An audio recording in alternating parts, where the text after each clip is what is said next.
Friends, எல்லோரும் நல்லா இருக்கீங்களா? இந்த சமையல் சேனல் வழியாக அவங்க எல்லாரையும் சந்திக்கிறதுல மிக்க மகிழ்ச்சிங்க. சிம்பிளான சமையல் எக்ஸலண்ட்டான டேஸ்ட்டில் வரணும்னா நம்ம சேனலை தொடர்ந்து பாருங்கள். உங்களோட கருத்துக்களை கமெண்ட் செக்ஷனில் போஸ்ட் பண்ண மறக்காதீங்க. வாங்க கிச்சனுக்கு போகலாம், சுவையாக ஆரோக்கியமாக சமைக்கலாம். இப்போ நம்ம பார்க்க போகிறது ஒரு டிஃபன் ரெசிபி தாங்க. இந்த டிஃபனை மார்னிங், ஈவினிங், நைட்டு இப்படி எந்த சமயத்தில் வேணாலுமே சாப்பிட்டுக்கலாம். சாதாரணமாக நீங்கள் இட்லி, தோசைக்கெல்லாம் என்ன சைட் டிஷ் உங்களுக்கு பிடிக்குமோ அந்த சைட் டிஷ் தொட்டு சாப்பிட்டுக்கலாம். இல்லை சைட் டிஷ்ஷே இல்லைனாலுமே வெறுமனவே சாப்பிடக்கூடிய ஒரு டிஃபன் ரெசிபி தான் இது. இந்த டிஃபனை ரொம்ப ஈஸியாக செஞ்சு முடிச்சிடலாங்க.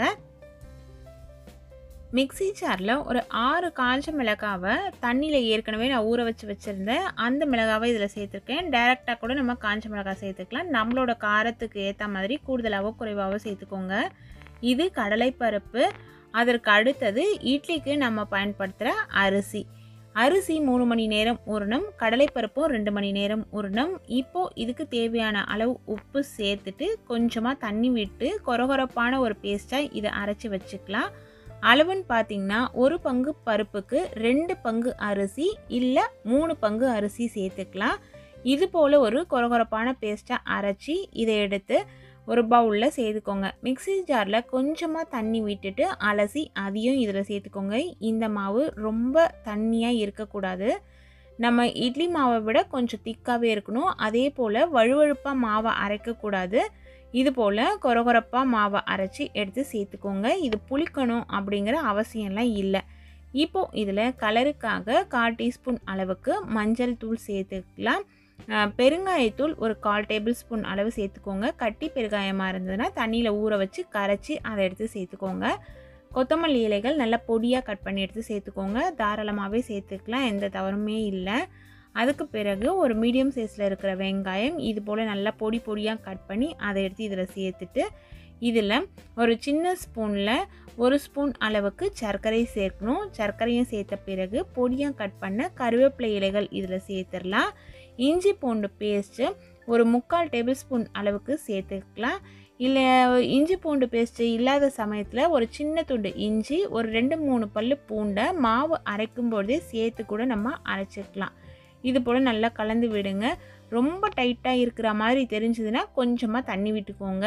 தேவைப்பட்டதுனா தான் விடணும், முதல்லையே நம்ம விட்டுறக்கூடாது. நல்லா கலந்து விட்டுட்டு உப்பு பார்த்துக்கோங்க. இப்போ மாவு கரெக்டான பதத்தில் இருக்குது. ஒரு தாளிக்கிற கரண்டியை ஸ்டவ்வில் வச்சுட்டு ஸ்டவ்வை சுவிட்ச் ஆன் பண்ணிடலாம். இதில் தாளிக்கிறதுக்கு தேவையான அளவு எண்ணெய் சேர்த்துக்கலாம். கடலை எண்ணெய் 2 டேபிள் ஸ்பூன் அளவு நான் சேர்க்குறேன். நீங்கள் நெய்யில் கூட தாளிச்சிக்கலாம். நல்லா ஒரு பெரிய டேபிள் ஸ்பூனில் 1 டேபிள் ஸ்பூன் அளவுக்கு உளுந்தம்பருப்பு, 1-2 டேபிள் ஸ்பூன் அளவுள்ள கடலைப்பருப்பு இதில் சேர்த்துட்டு இந்த பருப்பு நல்லா பொன்னிறமாக வரணும், அது வரைக்கும் வறுத்து எடுத்துக்கோங்க. லோ ஃப்ளேம்லேயே தான் இருக்கணும். நல்லா இந்த பருப்பு கலர் மாறி வரணும், கருகிடாமல் பார்த்துக்கோங்க. தீ அதிகமாக இருந்துச்சுன்னா கருகிடும். நல்லா இது கலர் மாறின பிறகு இதில் 1/4 டேபிள் ஸ்பூன் அளவுக்கு சீரகம் சேர்த்துக்கலாம். சீரகம் முதலையே சேர்த்துட்டிங்கன்னா கருகி போயிடும். பருப்பு கலர் மாறின பிறகு சீரகம் சேர்த்துட்டு இந்த தாளிப்பை எடுத்து நம்ம ஏற்கனவே மாவு அரைச்சி அதில் எல்லாமே போட்டு வச்சுருக்கோம் இல்லைங்களா, அதில் எடுத்து சேர்த்துருங்க. சேர்த்துட்டு இதை நல்லா கலந்து விட்டு நல்லா திக்காக அடைகளாவோ இல்லை மெல்லிசா தோசையாவோ நம்ம சுட்டு சாப்பிட்டுக்கலாம். நான் இன்றைக்கி ரொம்ப திக்காகவும் இல்லாமல் ரொம்ப மெல்லிசாவும் இல்லாமல் தோசைக்கல்லில் தான் நான் செய்ய போகிறேன். இது எல்லாத்தையும் கலந்து விட்டாச்சு பாருங்கள். இந்த மிளகாய் காரமே போதுமான அளவாக இருக்கும். சப்போஸ் காரம் பத்தலைன்னா நீங்கள் பச்சை மிளகாய் கூட பொடியாக கட் பண்ணி எடுத்து இதில் சேர்த்துக்கலாம். இப்போ ஒரு தோசைக்கல் ஸ்டவ்வில் வச்சு தோசைக்கல் சூடு ஏறிட்டுருக்கு. அந்த சமயத்தில் நம்ம ஒரு குழிக்கரண்டியில் மாவெடுத்து சேர்த்துட்டு அதிகமாக அழுத்தம் கொடுக்காமல் லைட்டாக தேய்ச்சி விட்டுடுங்க.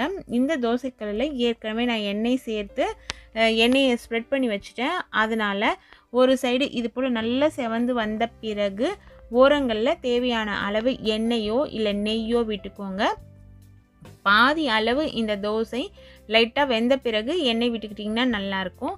இப்போ பாருங்கள், இன்னும் நல்லா பொன்னிறமாக சேஞ்ச் ஆகிடுச்சு. இப்போ திருப்பி போட்டுக்கலாம். வேகிறதுக்கு முன்னாடி நீங்கள் திருப்பி போட்டிங்கன்னா உடஞ்சி போயிடும். இப்போ இந்த பக்கம் பார்க்கும்போதே உங்களுக்கு தெரியும், நல்ல ஒரு அழகான கோல்டன் கலரில் சூப்பராக இது மொறுமொறுப்பாக வந்திருக்கு. இதே போல் 2 பக்கமும் திருப்பி போட்டு செவந்து வந்த பிறகு சர்விங் பிளேட்டில் சேஞ்ச் பண்ணிக்கலாம். மிதமான தீயில வச்சு சுடும் பொழுது தான் நல்லா இது போல் ஒரு அழகான கலரில் நமக்கு கிடைக்கும், கருக்கிடாமல் இருக்கும். அதே போல் நான் பயன்படுத்தினது இரும்பு தோசைக்கல் தான், நான்ஸ்டிக்லாம் கிடையாது.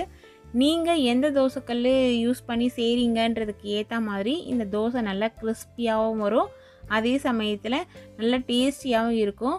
இதில் நான் இன்றைக்கி சேர்த்த இட்லி அரிசி IR20 அரிசி. நீங்கள் வழக்கமாக இட்லிக்கு எந்த அரிசி பயன்படுத்துவீங்களோ அந்த அரிசி பயன்படுத்திக்கலாம். இதே அளவுகளில் பக்குவம் மாறாமல் செய்யுங்க, டேஸ்ட் வேறு லெவலில் இருக்குங்க. இது போல் நல்ல நல்ல ரெசிபிஸ் தெரிஞ்சுக்கணுன்னா நம்ம சேனலை தொடர்ந்து பாருங்கள். சுவையாக சமைச்சு சாப்பிட்டு மகிழ்ச்சியாக வாழுங்க. சுவையாகவும் இருக்கணும், ஆரோக்கியமாகவும் இருக்கணும்னா நம்ம சேனலை பார்த்து சமைங்க. Thank you friends.